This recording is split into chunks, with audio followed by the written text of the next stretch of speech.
Hello, I'm Kim Warren. I'm going to tell you about the dynamic model of care home provision that we developed for local authorities in the United Kingdom. I'm going to explain about the dynamic model itself and take you through instructions for using the spreadsheet that drives that model. To start with why we're doing this model analysis, we're trying to understand the interaction between demand and supply for care home places in local authority areas. And the reason we're doing that is we want to be able to test sensitivities to uncertain behaviours by consumers and providers. That's the residents in the homes and the people who operate and develop new care homes. What that will allow us to do is test alternative policies by councils, notably on fee rates and the mode of care that they recommend for people in their area in response to the Care Act. And that will allow us to estimate financial implications for the councils. What I'm going to take you through is what the model does and why it's important. We're then going to explain the county-based data and scenario spreadsheet. That's the master spreadsheet that gives you all the information analysis and the standard scenarios that we've set up in that spreadsheet.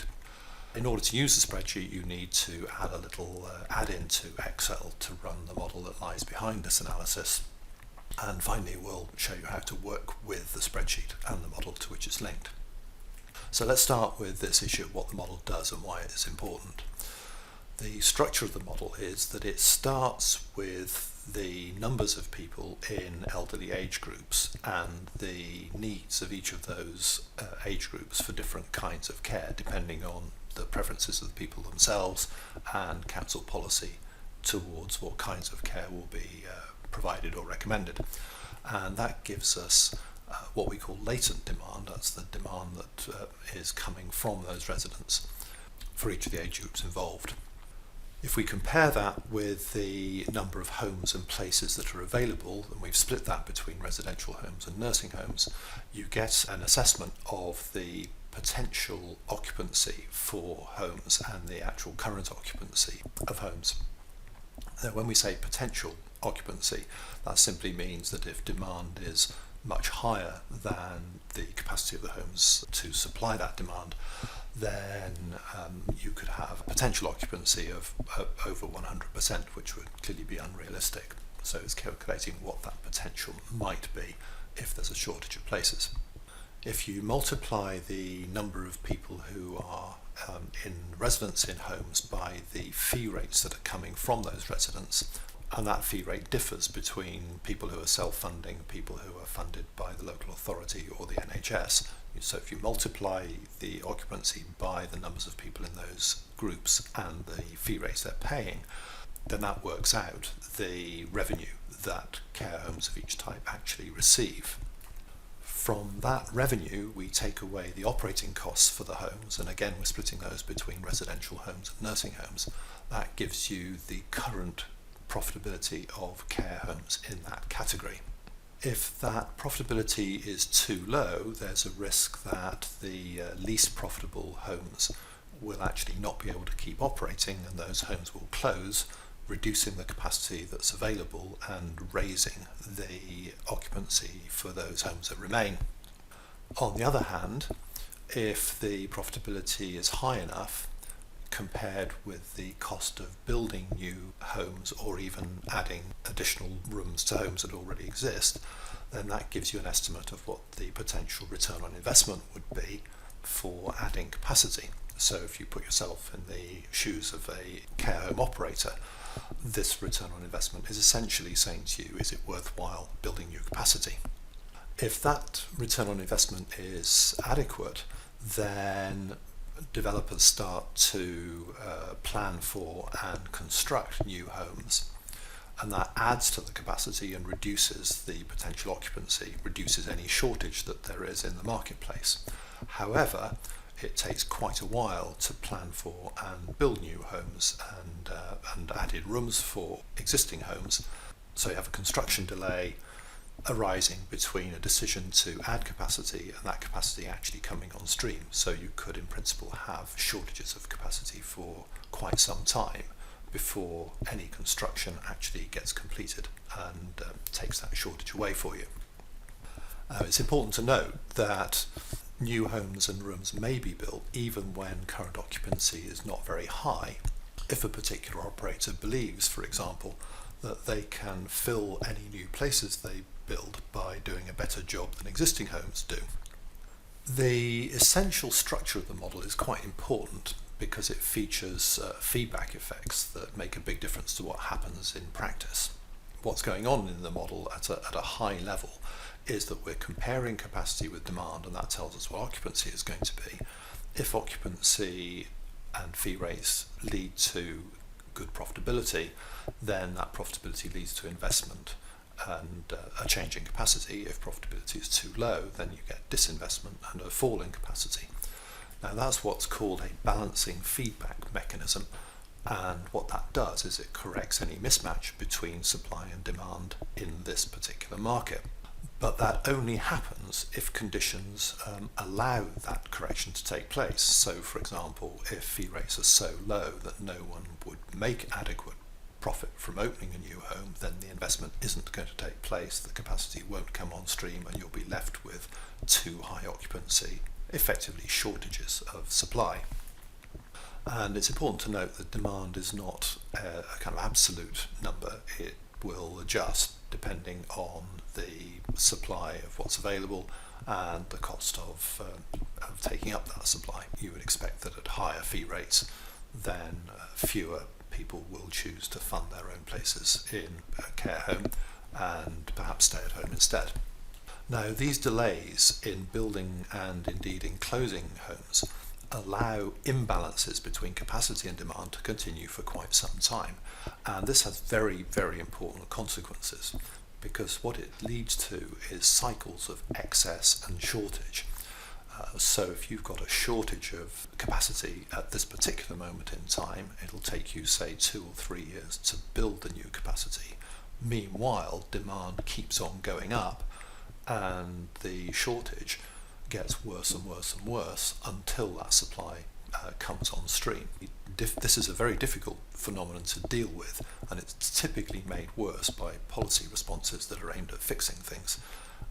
What typically happens is that when there is a shortage, too many people decide it's a good idea to build new capacity, so when the capacity comes on stream, you actually move from a shortage of places to an over-provision. Now, this is very common in many industries, and the ways that you typically alleviate this cyclicality that can arise is by making available transparent information to all providers. So if a provider is looking to open a new home in a county where they think there is a shortage, if they are already aware of the fact that 4 or 5 other homes are already in the process of being built, then they'll think twice about adding another home to make the oversupply worse. And the other mechanism that alleviates this problem is consistent policy. If local authorities, for example, cut back their fee rates when there is plenty of capacity available, then you remove the incentive for anyone to build new capacity, and that will be okay for a while, but then it will make things really bad when a shortage does occur and nobody has actually started on the construction of any capacity to fulfill that demand. So why do systems cause problems? Well, you have critical factors accumulating over long periods of time, and obviously in this case we've got very big factors that do that, like the long-term growth in numbers of people needing care, the long periods of time it takes to build capacity. There's interdependence in the system. The profitability of the homes depends on how many residents there are, what the mix of the residents is in terms of who's paying for their care, the fee rates, and the profitability reflects the cost levels and so on. There are feedback mechanisms in all of this. I've just explained the most important ones of those. And there are also rather critical thresholds.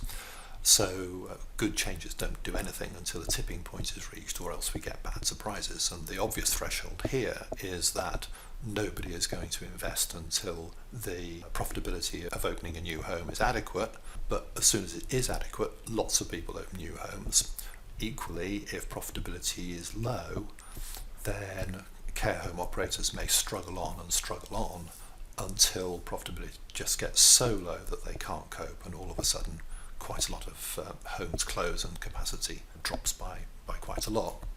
And the method behind our model, called System Dynamics, deals explicitly and quantitatively with all of these mechanisms.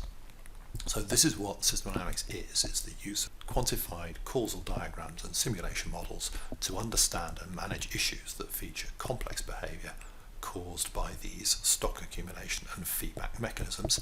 And these things occur just about everywhere. They certainly occur here in this market for the supply and demand of care home capacity for the elderly. So how does the user interact with this model? Well, we've created a control model that sits on top of a generalized model of the market, and that in turn is supported by smaller submodels for each size and category of home. So the model handles the difference between residential homes and nursing homes, small homes and large homes, homes operated by for-profit providers and not-for-profit providers. But that control model accepts data for any local authority and works out the results. The spreadsheet that we've made available for each local authority is provided to you with actual data for 2005 to 2014 and conservative base case estimates for the period 2015 to 2025. So for example, what might happen to cost inflation, what might happen to changes in the demographic profile of the elderly people in that area. So that spreadsheet sends data to the control model. The control model runs the market model, generates scenario results, and sends those results back to the spreadsheet. So you as the user over here on the left hand side can create a range of scenarios, tell the spreadsheet to go do its thing. The spreadsheet runs the model and shows you the results of the scenario you've just created. So how do you do that? Well, you set future values for chosen items. So you alter the base case values, for example, for fee rates or the mix of who's paying for care, that describe a chosen scenario in the spreadsheet. You then tell the spreadsheet to send the values to the model runs and sends the results back to the spreadsheet, and then you can produce any desired analysis or charting you want of those results in the spreadsheet. The even better news is that you may not need to do this because each county-based data and scenario spreadsheet already contains data and results for a set of standard scenarios. Those scenarios were requested by a steering group of councils who originally sponsored this work. There's a set of scenarios we're calling A, and those are about the risk that there will be a reduction in the premium paid by self-funded occupants of care homes compared with the prices paid by local authorities. And there are three different scenarios under that general heading. Scenario B looks at what would happen if there was a reduction in capacity, for example, because quality concerns lead to temporary closures of capacity. Scenario C allows you to look at what happens if people who would normally go into residential homes are diverted, for example, being cared for in their own homes instead. Scenario D looks at lower increases in fee rates compared with the base case. So the base case assumes that local authority fee rates will grow by 2% a year, so what would happen if those fee rates only grew by 1% a year? And scenario D7 looks at a lower growth in fee rates paid by self-funders as well. Lastly, scenario E looks at what would happen if, for example, increasingly high quality homes mean that more people want to go into residential homes than do so currently. So that looks at an increase in the fraction of 75 plus year olds going into residential care. There are some further scenarios that it's possible to test. We can look at what happens if residents pay additional top-ups over their local authority funded care. We can look at what happens if NHS payments rise to get more people out of hospital into nursing homes, and so on.